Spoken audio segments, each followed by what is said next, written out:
Hello friends, എല്ലാവർക്കും good morning. അപ്പം മഴതോരും മുമ്പയുടെ ഇന്നത്തെ ഒരു അടിപൊളി വിശേഷത്തിലേക്ക് എല്ലാവർക്കും സ്വാഗതം. അങ്ങനെ ബാലചന്ദ്രനെ ഫോണിലേക്ക് ശിവൻ വിളിക്കുകയാണ്. ശിവൻ വിളിച്ചതിന് ശേഷം എന്തൊക്കെയുണ്ട് വിശേഷം എന്ന് ബാലേന്ദ്രൻ അങ്ങോട്ട് ചോദിക്കുകയാണ്. അവിടെയാണല്ലോ കൂടുതൽ വിശേഷങ്ങൾ. അതെ ബാലചന്ദ്ര, ഞങ്ങള് അങ്ങോട്ട് വരുന്നുണ്ട് എന്ന് പറയാണ്. ഓഹോ, നല്ല കാര്യം. ഏതായാലും പോര്, നമുക്ക് പറഞ്ഞു തീർക്കാം. എന്തു പറഞ്ഞു തീർക്കാനായിട്ട്? ഞങ്ങളവിടെ വരുന്നത് പല തീരുമാനങ്ങളും എടുക്കാൻ വേണ്ടിയാണ് ബാലചന്ദ്ര. ചിലപ്പോൾ അത് തനിക്ക് സഹിച്ചെന്ന് വരില്ല, ചിലപ്പോൾ തനിക്കത് താങ്ങാനും പറ്റിയെന്ന് വരില്ല. നിങ്ങൾ കൂടുതൽ ഡയലോഗ് അടിക്കാതെ വാ. ഞാൻ മാത്രമല്ല, രാജീവനും ബാക്കിയുള്ളവരെല്ലാവരും ഉണ്ട്. അതേതായാലും കൊള്ളാലോ. അപ്പൊ രണ്ടും കൽപ്പിച്ചാണ് ഇങ്ങോട്ട് വരുന്നത്. അതെ, രണ്ടും കൽപ്പിച്ച് തന്നെയാണ് വരുന്നത്. പിന്നെ അവിടുത്തെ പ്രശ്നങ്ങൾ തീർക്കാൻ വേണ്ടിയാണ് ഞാൻ വരുന്നത്. അതിന് ഇവിടെ പ്രശ്നങ്ങളൊന്നുമില്ലല്ലോ. പ്രശ്നങ്ങൾ മുഴുവനും വൈജയ്ക്കാണ്. വൈജ ഇപ്പം അവിടെയുണ്ട്. അത് കൊള്ളാം. കടപ്പാട്ടൂര് വൈജയെ വിട്ട് കഴിഞ്ഞപ്പോഴേക്കും ഒരു പ്രശ്നവും ഉണ്ടായിരുന്നില്ല. ഞങ്ങളുടെ അറിവിൽ ആ പ്രശ്നങ്ങളൊന്നുമില്ല. നിങ്ങളുടെ അറിവിൽ പ്രശ്നങ്ങൾ കാണില്ല. പക്ഷേ അവളോട് ചോദിച്ചാൽ അറിയാം കുറേ പ്രശ്നങ്ങൾ. അല്ലെങ്കിൽ നിങ്ങൾ കണ്ടെത്ത്. അല്ലാതെ ഇവിടെ എനിക്കായിട്ട് യാതൊരു പ്രശ്നവുമില്ല. എന്തായാലും ബാലചന്ദ്ര, ഞങ്ങൾ അവിടെ വന്നിട്ട് ആലോചിക്കാം തനിക്ക് പ്രശ്നമുണ്ടോ ഇല്ലേ എന്ന്. അഥവാ പ്രശ്നങ്ങൾ ഉണ്ടെങ്കിൽ അതെല്ലാം അടിച്ച് തൂത്ത് കംപ്ലീറ്റ് വൃത്തിയാക്കിയിട്ടേ ഞങ്ങൾ ഇങ്ങോട്ട് തിരിച്ചു പോരുള്ളൂ എന്നും പറഞ്ഞുകൊണ്ട് ശരി ആയിക്കോട്ടെ എന്നും പറഞ്ഞ് ബാലേന്ദ്രൻ അവിടെ ഫോൺ വയ്ക്കുകയാണ്. ബാലേന്ദ്രൻ ഇതൊക്കെ വെറും പുല്ലാണ്. അങ്ങനെ ഈ ശിവനാണെങ്കിൽ ആകെ രണ്ടും കൽപ്പിച്ച് ഇങ്ങനെ ഇരിക്കുക. ഏതായാലും അവിടെ ചെന്ന് അലീനയെ അടിച്ചിറക്കണം. ഇത് തന്നെയാണ് നമ്മുടെ ശിവൻ്റെയും മനസ്സിലിരിപ്പ്. ഇതെല്ലാം കേട്ടുകൊണ്ട് നിൽക്കുകയായിരുന്നു നമ്മുടെ അലീന. അപ്പോൾ അലീനയാണെങ്കിൽ ആകെ ടെൻഷൻ അടിച്ച് നിൽക്കുകയാണ്. അപ്പോൾ സാറേ, എന്താ അച്ഛാ, ഞാൻ എന്താണ് തീരുമാനിക്കേണ്ടത്? ഞാൻ അങ്ങോട്ട് പോകണോ അല്ലെങ്കിൽ ഇവിടെ നിൽക്കണോ? ഒരു തീരുമാനം എടുക്കാനായിട്ട് എനിക്ക് കഴിയുന്നില്ല. അച്ഛൻ പറ. അവർ വരുമ്പോൾ ഞാനിവിടെ നിൽക്കുന്നതാണോ അല്ലെങ്കിൽ പോകുന്നതാണോ നല്ലത്? അവിടെ ആകുമ്പോഴേക്കും ഇവർക്ക് ആ വീട് കണ്ടെത്താനായിട്ട് കഴിയില്ലല്ലോ. അപ്പോൾ പിന്നെ വലിയ പ്രശ്നം ഉണ്ടാവില്ല. ഞാൻ ഇവിടെ ഉണ്ടെങ്കിൽ കൂടുതൽ പ്രശ്നങ്ങൾ വഷളാകേ ഉള്ളൂ. അപ്പം ഇത് കേട്ട് കഴിഞ്ഞപ്പോഴേക്കും ബാലേന്ദ്രനാണെങ്കിൽ മോളെ നീ പോയി കഴിഞ്ഞാൽ ഇങ്ങോട്ട് തന്നെ വരും. ഏതായാലും നീ ഇവിടെ നിൽക്കണം. നീ ഇവിടെ നിന്ന് എങ്ങും ഞാൻ പറഞ്ഞു വിടാനായിട്ട് പോകുന്നില്ല. അവർ ഭീഷണിപ്പെടുത്താതിരിക്കേ എന്ത് വേണമെങ്കിലും ചെയ്യോട്ടെ. അതൊന്നും എന്നെ ബാധിക്കുന്ന പ്രശ്നമല്ല. പക്ഷേ നിന്നെ ഇവിടെ നിന്ന് വിടുന്ന പ്രശ്നവും ഇല്ല. പിന്നെ നിന്നോട് എറണാകുളത്തേക്ക് പോകാനായിട്ട് ഞാൻ പറഞ്ഞതാണല്ലോ, അത് നീ പൊയ്ക്കോ. അതിനിപ്പോൾ യാതൊരു തടസ്സമൊന്നുമില്ല. നീ പോയത് കൊണ്ടോ പോയില്ലെങ്കിലോ ഇവിടെ നടക്കാനുള്ളത് മുഴുവനും നടക്കും. അത് നടന്നിരിക്കും. എന്നാൽ എന്നോട് പറഞ്ഞപ്പോഴേക്കും അച്ഛനെ വിട്ട് പോകാനായിട്ട് എനിക്ക് വല്ലാത്തൊരു മടിയുണ്ട്. പക്ഷേ ഞാനാണെങ്കിൽ രേവതിക്കുട്ടിയോട് പറയുകയും ചെയ്തു ഞാൻ അങ്ങോട്ട് വന്നേക്കാവെന്ന്. പക്ഷേ എന്ത് ചെയ്യണമെന്ന് എനിക്കിപ്പോൾ അറിയാൻ പാടില്ലാത്തൊരവസ്ഥയാണ് അച്ഛാ എന്നിങ്ങനെ സംസാരിച്ച് കഴിഞ്ഞപ്പോഴേക്കും ഇതിൽ എന്ത് പറയണമെന്നും എനിക്കും അറിയില്ല മോളെ. ഏതായാലും നമുക്ക് തീരുമാനിക്കാം. നാളെ ഏതായാലും അല്ല നീ പോകാൻ തീരുമാനിച്ചിരിക്കുന്നത്. നാളെ അവരിങ്ങോട്ട് വരികയും ചെയ്യും. നമുക്ക് നാളെ തീരുമാനിക്കാം. എന്ത് വേണം ഏത് വേണമെന്ന് അപ്പം തീരുമാനിക്കാം എന്നിങ്ങനെ പറയുക. അങ്ങനെ നമ്മുടെ അലീന നേരെ രേവതിക്കുട്ടിയെ വിളിക്കുക. അപ്പോൾ രേവതിക്കുട്ടി വിളിച്ച് കഴിഞ്ഞപ്പോഴേക്കും ചേച്ചി, എന്താ ചേച്ചി ഇങ്ങോട്ട് വന്ന കാര്യം? മോളെ അങ്ങോട്ട് വരുമോ എന്ന് എനിക്കിപ്പോൾ സംശയമാണ് മോളെ. സംശയം? അതെന്താ? അല്ല, അച്ഛനെ ഒറ്റക്ക് വിട്ടിട്ട് എനിക്ക് വരാനായിട്ട് തോന്നില്ല. അച്ഛനോ? ഏതച്ഛൻ? ആരാണ് ചേച്ചി അച്ഛൻ? അത് മോളോട് ഞാൻ പറഞ്ഞില്ലല്ലേ. ഞാൻ ഏതായാലും മോളെ നേരിട്ട് കാണുമ്പോൾ സകല ഡീറ്റെയിൽസും പറയാം. ഇപ്പം ഏതായാലും എനിക്ക് പറയാനായിട്ട് പറ്റില്ല മോളെ. അതെന്താ? ഇപ്പം എന്നോട് പറഞ്ഞാൽ അതങ്ങനെയാ. പറയാനാണെങ്കിൽ ഒരുപാടുണ്ട് മോളെ. അതുകൊണ്ട് എനിക്കിപ്പോൾ പറയാൻ പറ്റില്ല. അല്ല ചേച്ചി, എന്താ ചേച്ചി അവിടെ പ്രശ്നം? ചേച്ചി എന്താ ഇങ്ങോട്ട് വരില്ലെന്ന് പറഞ്ഞത്? എങ്കിൽ ഞങ്ങൾ അങ്ങോട്ട് വരാം ചേച്ചി. ചേച്ചിയെ കൂട്ടിക്കൊണ്ടുവരാൻ. അതിൻ്റെ കാര്യമൊന്നുമില്ല. എനിക്ക് വരാനാണെങ്കിൽ ഒരു ബസ് പിടിച്ചിട്ട് വന്നാൽ മതിയല്ലോ. അതിൽ കൂടുതൽ റിസ്ക് ഒന്നും ഇല്ല മോളെ. പിന്നെ എന്താ ചേച്ചി? അതല്ല, ഈ ബാലേന്ദ്രൻ സാറിനെ വരട്ടാനൊക്കെ മേഡത്തിൻ്റെ വീട്ടിൽ നിന്ന് കുറേ ആൾക്കാരൊക്കെ വരുന്നുണ്ടെന്ന്. മേഡം, അത് കേൾക്കുമ്പോഴെനിക്ക് കലിയാണ് ചേച്ചി. മേഡവും ഇടവോ ഒക്കെ എനിക്കത് കേൾക്കുമ്പോൾ അങ്ങോട്ട് വെറിഞ്ഞങ്ങോട്ട് കയറുന്നുണ്ട് മോളെ. ഇത് നിസ്സാര സംഭവമൊന്നുമല്ല. രണ്ടും കൽപ്പിച്ച് തന്നെയാണ് അവർ വരുന്നത്. എന്നെ ഇവിടെ നിന്ന് അടിച്ച് പുറത്താക്കാൻ വേണ്ടി തന്നെയാണ് അവർ വരുന്നത്. ഇനി എന്തൊക്കെ ഇവിടെ സംഭവിക്കുമെന്ന് ആലോചിച്ചിട്ട് എനിക്കാകെ പേടി തോന്നുന്നു മോളെ എന്ന് പറയുകയാണ്.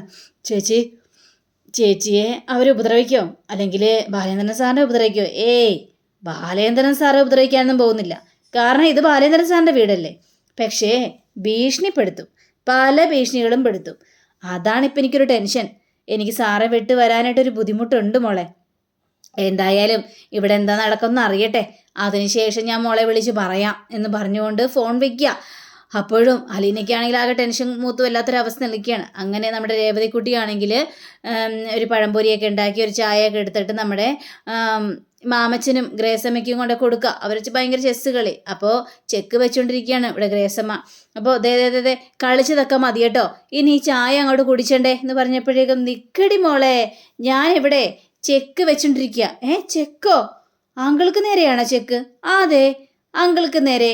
പിന്നെ എന്നെക്കുറിച്ച് നീ എന്താ വിചാരിച്ചത് എന്നൊക്കെ ഇങ്ങനെ സംസാരിക്കുമ്പോൾ, അങ്കിളേ ആൻറ്റിയുടെ ചെക്കാണേ, അത് ബാങ്കിൽ കൊടുക്കാനുള്ളതാണോ എന്ന് ചോദിച്ചപ്പോൾ, എടി എടി എടി എടി നിന്നെ ഞാനുണ്ടല്ലോ, അവൾക്ക് കളിയൊക്കെ അറിയാം, എന്നിട്ട് അവൾ കളിയാക്കുന്നത് കണ്ടില്ലേ എന്ന് രേവതിയുടെ ചെവി പിടിക്കുകയാണ്. അയ്യോ, കളിയൊക്കെ അവിടെ നിൽക്കട്ടെ, ഗെയിം കളി പിന്നെയും നടക്കാമല്ലോ, ഈ ചായ തണുത്തു പോവും, നിങ്ങൾ ഈ ചായ കുടിച്ചണ്ടേ എന്ന് പറഞ്ഞുകൊണ്ട് രേവതി കൊടുക്കുക.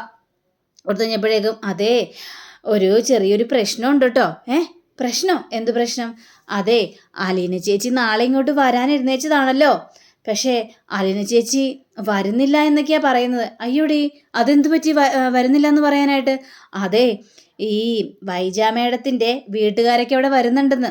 അലീന ചേച്ചി അടിച്ച് പുറത്താക്കണമെന്ന് പറഞ്ഞുകൊണ്ട് അവർ വരുന്നത്. ബാലേന്ദ്രൻ സാറായിട്ട് നല്ല പിടുത്തമൊക്കെ ഉണ്ടാകാനുള്ള സാധ്യത വളരെയേറെ കൂടുതലാണ്. അതുകൊണ്ട് ആലീന ചേച്ചിക്കാണെങ്കിൽ ആകെ പേടിയും തോന്നുന്നു. അവിടെ നിന്ന് പോരാനായിട്ട് ആലീന ചേച്ചിക്ക് തോന്നുന്നില്ലെന്നൊക്കെയാണ് എന്നോട് പറഞ്ഞത്. ആലീന ചേച്ചിയുടെ കാര്യം ആലോചിക്കുമ്പോൾ ആകെ സങ്കടം തോന്നുകയാണ്. അതെ ആൻറ്റി, നമുക്കൊരു കാര്യം ചെയ്താലോ? ആലീന ചേച്ചിയെ കൂട്ടിക്കൊണ്ടു പോകാനായിട്ട് അങ്ങോട്ട് ചെന്നാലോ? അയ്യോ, എന്തിനു നമ്മൾ അങ്ങോട്ട് ചെല്ലുന്നത്? ഒരു ബസ് പിടിച്ച് ഇങ്ങോട്ട് വരേണ്ട കാര്യമല്ലേ ഉള്ളൂ, അതിന് നമ്മളിപ്പോൾ അങ്ങോട്ട് ചെല്ലേണ്ട ആവശ്യമില്ലല്ലോ. അങ്ങനെയല്ല, അലീന ചേച്ചിയെ ഒറ്റയ്ക്ക് വിടാനായിട്ട് ബാലചന്ദ്രൻ സാറിന് പേടി കാണും. അതുകൊണ്ടായിരിക്കും ബാലേന്ദ്രൻ സാറ് അലീന ചേച്ചിയോട് പോകണ്ടായെന്ന് പറഞ്ഞത്. നമ്മളവിടെ ചെന്ന് കഴിഞ്ഞാൽ ധൈര്യത്തോടെ നമ്മളോടൊപ്പം വിടാലോ. ശത്രുക്കളല്ലേ അലീന ചേച്ചിയുടെ ചുറ്റിനും. അപ്പോൾ അലീന ചേച്ചി എന്തെങ്കിലും ചെയ്യുമെന്ന് അവർക്ക് പേടിയുണ്ടെന്നേ. അതുകൊണ്ടാ അലീന ചേച്ചിക്കാണെങ്കിലും പുറത്തേക്ക് ഇറങ്ങാനായിട്ട് പേടി. ഇതൊക്കെ കേട്ട് കഴിഞ്ഞപ്പോഴേക്കും ഗ്രേസമ്മേ എന്താണ് ചെയ്യേണ്ടത്? അത് പിന്നെ എങ്കിൽ പിന്നെ നമുക്ക് പോകാം അല്ലേ? എങ്കിൽ പിന്നെ നമുക്ക് പോകാം. അയ്യോ, അലീന ചേച്ചിയോട് ഇതൊന്നും പറയണ്ടേ. അലീനയോട് പറയാതെ എങ്ങനെയാണ് നമ്മൾ അങ്ങോട്ട് എത്തുന്നത്? നമുക്കതിന് വഴി അറിയില്ലല്ലോ. അപ്പം പറഞ്ഞല്ലേ മതിയുള്ളൂ. ആണല്ലേ, അങ്ങനെയാണെങ്കിൽ ഞാൻ അലീന ചേച്ചിയുടെ ലൊക്കേഷൻ അയച്ചു തരാൻ പറയാം. അപ്പം പിന്നെ നമുക്ക് ലൊക്കേഷൻ നോക്കി പോകാമല്ലോ. അതാണ് നല്ലത്. ഏതായാലും ഈ ചായയും പഴംപൊരിയൊക്കെ കഴിക്കുക അങ്ങോട്ട് എന്നും പറഞ്ഞുകൊണ്ട് ഇവരുടെ കയ്യിലേക്ക് ചായയും പഴംപൊരിയൊക്കെ എടുത്ത് കൊടുക്കുക. അങ്ങനെ പിന്നീട് കാണിക്കുന്നത് നമ്മുടെ അലീനയും അതേപോലെ തന്നെ കൃഷ്ണമോളും ചായയും പഴംപൊരിയും കഴിക്കുക. ആ സമയത്താണ് നമ്മുടെ ബബിത അങ്ങോട്ട് വരുന്നത്. ഈ ഒരു കാഴ്ച കഴിഞ്ഞപ്പോഴേക്കും ബബിതക്ക് കലി വരിക. കാരണം ചായയും പഴംപൊരിയൊക്കെ ഇരുന്ന് വെട്ടി വിഴുകുന്നത് കണ്ടപ്പോൾ അവൾക്ക് സഹിച്ചില്ല. അവൾ നേരെ കസാരയിൽ പോയിരിക്കുക. ഇത് കഴിക്കണോ വേണ്ടതെന്നൊക്കെ ആലോചിച്ച് വായിലാണെങ്കിൽ കൊതിയൂറുന്ന ഇത് വരികയും ചെയ്യാണ്. അപ്പോഴാണ് നമ്മുടെ വൈജയും അങ്ങോട്ട് വരുന്നത്. അപ്പോൾ വൈജയാണെങ്കിൽ രണ്ടും കൽപ്പിച്ചു. കാരണം തൻ്റെ ആങ്ങളമാരൊക്കെ വന്നിട്ട് അലീനയെ അടിച്ചിറക്കും എന്നുള്ളൊരു വിശ്വാസത്തോടു കൂടി തന്നെ ഭയങ്കര ഗാംഭീര്യത്തോടു കൂടി ഈ വൈജ അകത്തേക്ക് കയറി ചെല്ലുക. അപ്പോൾ അകത്തേക്ക് കയറി ചെന്ന് കഴിഞ്ഞപ്പോഴേക്കും കണ്ട കാഴ്ച ഈ അലീന ഇരുന്ന് ചായയും അതേപോലെ തന്നെ പഴംപൊരിയൊക്കെ ഇരുന്ന് വെട്ടി വിഴുങ്ങുന്നതാണ് കാണുന്നത്. അത് കണ്ടു കഴിഞ്ഞപ്പോഴേക്കും നേരെ അങ്ങോട്ട് ചെന്ന് അപ്പോൾ അലീന അവിടെ നിന്ന് ചാടി എണീക്കുക. എൻ്റെ അമ്മയാണല്ലോ, ചാടി എണീറ്റപ്പോൾ തിന്നടി, നീ വെട്ടി വിഴുങ്ങി തിന്ന്, എത്ര നാൾ നിനക്ക് തിന്നാൻ പറ്റും? നിൻ്റെ അവസാനത്തെ തീറ്റയാടി, നിന്നെ ഇവിടെ നിന്ന് നാളെ അടിച്ചിറക്കും. എടി നീ എന്താ വിചാരിച്ചത് എനിക്ക് ആരുമില്ലെന്ന്? എടി എൻ്റെ വീട്ടുകാർ 1 ഡസൻ വീട്ടുകാർ നാളെ ഇങ്ങോട്ട് വരുന്നുണ്ട്, എന്നിട്ട് നിന്നെ ഇവിടെ നിന്ന് ഇറക്കി വിടും. ഇത് കേട്ട് കഴിഞ്ഞപ്പോഴേക്കും കൃഷ്ണയാണെങ്കിൽ എന്താ അമ്മേ, വന്ന് കയറിയപ്പോൾ തന്നെ അമ്മ പ്രശ്നങ്ങൾ ഉണ്ടാക്കാൻ വേണ്ടി നിൽക്കുകയാണല്ലോ, നമുക്ക് വേറൊരു പണിയില്ലേ എന്നൊക്കെ ഞാൻ ചോദിച്ചു കഴിഞ്ഞപ്പോഴേക്കും മിണ്ടാതിരിക്കടി, നീ കാണാൻ പോവല്ലേ നാളെ, എല്ലാവരും വരും, വന്നിട്ട് ആലീനയെ കൈ പിടിച്ച് വലിച്ചഴച്ചുകൊണ്ട് പുറത്തേക്ക് ഇടും. ഇത് കേട്ട് കഴിഞ്ഞപ്പോഴേക്കും ആരൊക്കെ വരുമെന്നാണ് അമ്മ പറഞ്ഞത്? അത് പിന്നെ ദേ ശിവമാമനും അതേപോലെ തന്നെ രാജീവ് മാമനും പിന്നെ മെമ്പറും അങ്ങനെ കുറേ പേര് ഇങ്ങോട്ട് വരുന്നുണ്ട്. അവരൊക്കെ നിനക്കിട്ട് വെച്ചിട്ടുണ്ട്. അലീന, ഇനി നിനക്ക് ഇവിടെ താമസിക്കാൻ പറ്റുമെന്ന് കരുതണ്ട. ഇത് കേട്ടുകഴിഞ്ഞപ്പോഴേക്കും കൃഷ്ണയാണെങ്കിൽ അല്ല അവരെന്ത് ചെയ്യുമെന്ന് പറയുന്നു. ഇവരെന്തെങ്കിലും ചെയ്യാൻ പോയിട്ടുണ്ടെങ്കിൽ എന്താ അച്ഛൻ വെറുതെ ഇരിക്കോ? അപ്പോൾ അത് കേട്ട ബബിതയാണെങ്കിൽ പിന്നെ ഒന്നും മിണ്ടാതിരിക്കടി, നീ കൂടുതലായാലും കിടന്ന് അതേ ചിലവിലാന്ന് ചിലച്ചോണ്ടിരിക്കുന്നു. ദേ അച്ഛനൊന്നും ഒന്നും ചെയ്യാനായിട്ട് കഴിയില്ല. ഇതൊക്കെ അങ്കിളുമാരൊരു കാര്യം തീരുമാനിച്ചു കഴിഞ്ഞാൽ അത് നടത്തിയെടുക്കും. നാളത്തെ ആലീനയുടെ ഇവിടത്തെ താമസം ഗോവിന്ദ എന്ന് പറഞ്ഞപ്പോൾ അതിനൊക്കെ ചെറിയൊരു ടെൻഷനൊക്കെ ഉണ്ട്. അപ്പോൾ അവരെന്ത് ചെയ്യുമെന്ന് പറഞ്ഞപ്പോഴേക്കും അവളെ ഇവിടെ നിന്ന് വലിച്ചഴച്ച് മുറ്റത്ത് കൊണ്ട് ഇടും. അതാണ് എൻ്റെ ആങ്ങളമാർ ചെയ്യാനായിട്ട് പോകുന്നതെന്ന് വൈജ പറയാണ്. അതുകൊണ്ട് മോൾ ഇന്ന് കൊണ്ട് തന്നെ സുഖിക്ക് കേട്ടാ, നാളെ ആകുമ്പോഴത്തേക്കും നിനക്ക് ഇവിടെ താമസിക്കാനുള്ള ഇടം ഉണ്ടാവില്ല എന്ന് പറഞ്ഞുകൊണ്ട് വൈജ അവിടെ നിന്ന് പോവുകയാണ്. അപ്പോൾ വൈജ അവിടെ നിന്ന് പോയി കഴിഞ്ഞപ്പോഴേക്കും ഹലീനയും അതേപോലെ തന്നെ കൃഷ്ണമോൾ അവിടെ അങ്ങ് ഇരിക്കുക.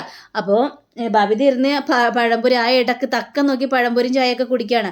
ആ സമയത്ത് നാണമുണ്ടോ ചേച്ചിക്ക് നാണമുണ്ടോ? ചേച്ചി എന്തിനാ ഇത് അലീന ചേച്ചി ഉണ്ടാക്കിയ പഴംപൊരിയും ചായയൊക്കെ എടുത്ത് കുടിക്കുന്നത്? നാണമുണ്ടെന്ന് ചോദിക്കുമ്പോഴേക്കും അച്ഛൻ പറഞ്ഞിട്ടുണ്ട് ഇവിടെ എന്തുണ്ടാക്കിയാലും എടുത്ത് കഴിക്കാമെന്ന്. ഓ അത് ശരി, അപ്പോൾ അച്ഛൻ പറഞ്ഞത് കേൾക്കാമെന്ന് നിങ്ങൾ വിചാരിച്ചു അല്ലേ? അതെ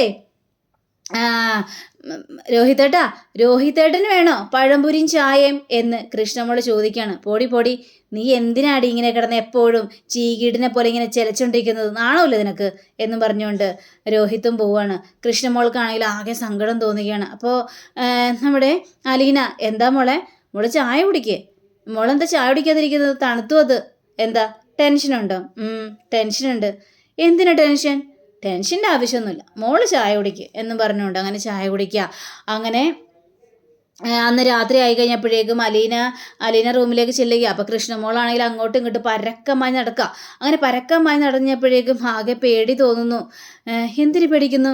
അതല്ല നാളെ എല്ലാവരും കൂടി വരൂലേ അലീന ചേച്ചിയെ ഉപദ്രവിക്കുക എന്നുള്ള പേടി, എന്നെ ഉപദ്രവിക്കുക എന്നുള്ള പേടിയോ? അങ്ങനെയാണെങ്കിൽ അച്ഛൻ വെറുതെ ഇരിക്കുമെന്ന് തോന്നുന്നുണ്ടോ? അച്ഛൻ വെറുതെ ഇരിക്കില്ല. പക്ഷേ ഇവിടെ പ്രശ്നങ്ങൾ രൂക്ഷമാകൂലേ ചേച്ചി? എനിക്കതൊക്കെ ആലോചിക്കുമ്പോഴാണ് ടെൻഷനാവുന്നത്. ഒരു ടെൻഷൻ്റെ യാതൊരു കാര്യവുമില്ല. ധൈര്യമായിട്ടിരിക്കും മോളെ. വരുന്നിടത്ത് വെച്ച് എന്നെ കാണാം. അപ്പോൾ നമ്മുടെ കൃഷ്ണമോളാണെങ്കിൽ അവിടെ തന്നെ കിടക്കുക. ആഹാ ഇന്ന് ഇവിടെ തന്നെയാണോ കിടക്കുന്നത്? ഞാനിവിടെ തന്നെ കിടക്കുന്നത്. എനിക്ക് പേടിയാ. എന്തിന്? അലീന ചേച്ചി രാത്രി വന്ന് ആരെങ്കിലും ഉപദ്രവിച്ചാലോ എന്നോ പേടി. എന്നെ ഉപദ്രവിക്കാനോ? എന്തിനാണെന്ന് എന്നെ ഉപദ്രവിക്കുന്നത്? രാത്രി വീടിൻ്റെ ഉള്ളിൽ ആരെങ്കിലും കയറി വരുമോ മോളെ? അതൊക്കെ ഒന്ന് മോളെ ചിന്തിച്ച് നോക്ക്. എന്നാലും എനിക്ക് പേടിയാ. അങ്ങനെ നമ്മുടെ അലീനയാണെങ്കിൽ കൃഷ്ണമോളെ കെട്ടിപ്പിടിച്ചിട്ട് നെറ്റിയിലൊക്കെ ഒരു ഉമ്മ കൊടുത്ത് അങ്ങനെ സുഖമായിട്ട് കിടന്നുറങ്ങുക. ഈ സമയം തന്നെ ബാലചന്ദ്രൻ്റെ ഫോണിലേക്ക് ഒരു കോള് വരികയാണ്. അത് ശിവൻ വിളിച്ചതാ. അതെ നാളെ ഞങ്ങളോട് രാവിലെ തന്നെ അങ്ങോട്ട് എത്തുന്നുണ്ട്. വന്നു എല്ലാവരും വന്നു. ഞങ്ങളെ ഒരു 10-12 പേര് കാണും. ഓ അത്രയേ ഉള്ളൂ? ഞാൻ വിചാരിച്ചൊരു 10-25 പേര് കാണുമെന്ന്. നീ കൂടുതൽ കളിയാക്കേണ്ട ആവശ്യമൊന്നുമില്ല. അത്രയും പേരിൻ്റെ ആവശ്യമില്ല. ഈ കാര്യമൊക്കെ സോൾവ് ആക്കാനേ ഞങ്ങൾ ഇത്രയും പേര് മതി. നല്ല കാര്യം. പക്ഷേ ഞങ്ങളവിടെ വരുന്നത് അലീനയെ അടിച്ചിറക്കാൻ വേണ്ടി തന്നെയാണ്.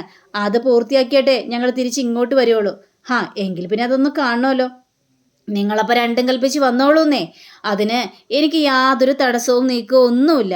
നിങ്ങൾക്ക് ചെയ്യാൻ പറ്റുന്നതൊക്കെ ചെയ്യേ, എനിക്കതൊന്ന് കാണണമല്ലോ എന്നും പറയുകയാണ്. അപ്പം അങ്ങനെയും കാണിച്ചുകൊണ്ടാണ് നമ്മുടെ ഇന്നത്തെ റിവ്യൂ ഇവിടെ അവസാനിച്ചിരിക്കുന്നത്. അടുത്ത റിവ്യൂവിനെ കാത്തിരിക്കുക. സബ്സ്ക്രൈബ് ചെയ്യുക. എല്ലാവർക്കും നല്ലൊരു ദിനം ആശംസിക്കുന്നു. നമസ്കാരം. Thank you. ബൈ.